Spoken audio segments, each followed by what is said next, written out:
Assalamualaikum warahmatullahi wabarakatuh. Good morning, hello everyone.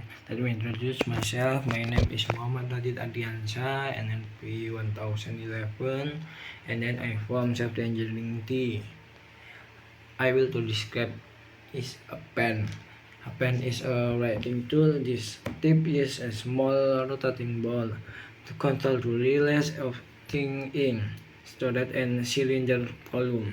The tip of the pen is a small ball, steel or tungsten carried with different diameter.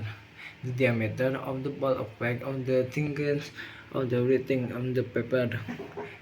Cheap ballpoint pens and maintains free for sale at the nearest shop. Okay, thank you. Wassalamualaikum warahmatullahi wabarakatuh.